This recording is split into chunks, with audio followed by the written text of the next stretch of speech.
अनेक वर्षापासून पंढरीच्या पांडुरंगाची आषाढी वारी ही मोठ्या भक्तिभावानं संबंध देशभरातून गोरगरीब सर्व वारकरी पायी चालत हजारो किलोमीटर पंढरपूरला पांडुरंगाच्या दर्शनासाठी येत असतात। अनेक दिंड्या ह्या सुद्धा या आपल्या सांगोला तालुक्यातून जातात। सध्या मुख्यमंत्री आरोग्य सहायता एक कक्ष राज्याचे मुख्यमंत्र्यांनी या ठिकाणी चालू केलेला आहे।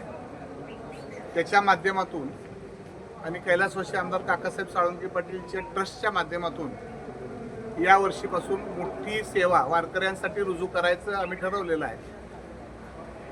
आणि या ठिकाणी 2-3 दिवस जेवढी गर्दी आहे वारकऱ्यांची येणारी ती त्या दिवशी त्यांची सेवा आम्ही या ठिकाणी चरण सेवा, आरोग्य सेवा ह्या सेवा रुजू करायचं ठरवलेलं आहे।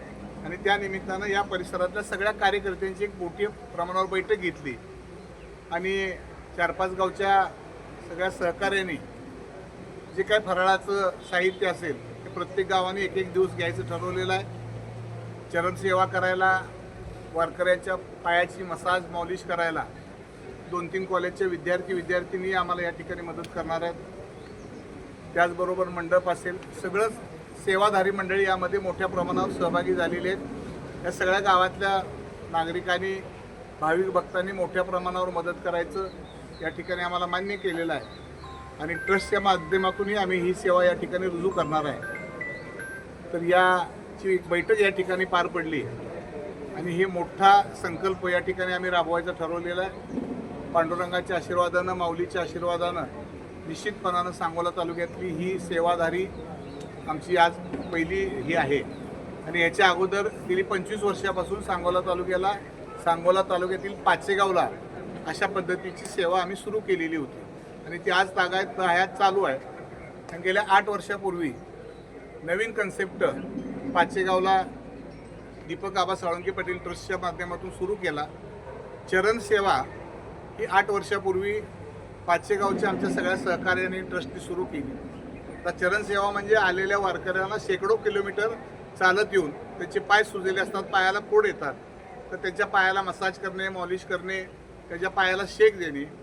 आणि हीच कन्सेप्ट महाराष्ट्र सरकारनं, पाचेगावची आमची मूळ संकल्पना ही संबंध महाराष्ट्रानं ती स्वीकारली आणि आज राज्याचे आपले कर्तव्यदक्ष मुख्यमंत्री त्यांनी मुख्यमंत्री सहायता कक्षमधून त्याच्या अगोदरचे मुख्यमंत्री आदरणीय शिंदेसाहेब असतील, आदरणीय सुनेत्रा वहिनी असतील, यांनी महाराष्ट्र शासनाच्या माध्यमातून ही सेवा मोठ्या प्रमाणावर रुजू केलेली आहे। आणि आम्ही आता इथं मांजरीला आणि संगेवाडीच्या बॉर्डरवर मुख्यमंत्री आरोग्य सहायता विभाग आणि काकासाहेब साळुंके पाटील चॅरिटेबल ट्रस्ट या दोन्हीच्या संयुक्त विद्यमानं या ठिकाणी मोठी सेवा रुजू करायचा संकल्प आज आम्ही सोडलेला आहे।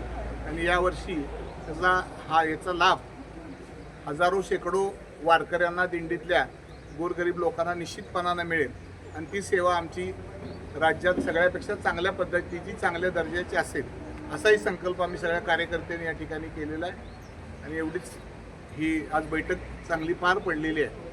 आरोग्य सेवा असेल, चरण सेवा असेल, त्याचबरोबर वारकऱ्यांना जे काही लागणार आहे ते आमच्या परीने आम्ही द्यायचा निश्चितपणानं प्रयत्न करू। ही पांडुरंगाच्या चरणी आमच्या सांगोला तालुक्याच्या वतीनं, ह्या 2 ट्रस्टच्या वतीनं आणि आदरणीय मुख्यमंत्री महोदय देवेंद्रजी फडणवीस साहेब असतील, आपल्या जिल्ह्याचे पालकमंत्री आदरणीय जयाभाऊ गोरे असतील, यांच्या मार्गदर्शनाखाली आणि कार्यकर्त्यांच्या सहकार्यानं हे आम्ही निश्चितपणानं ही सेवा रुजू करायची ठरवलेली आहे आणि ते येणाऱ्या वारीमध्ये आम्ही ती पार पाडू हाच संकल्प आम्ही सोडलेला आहे। जनमत सबस्क्राईब करा, लाईक करा, शेअर करा। आपल्या हक्काचं आपलं न्यूज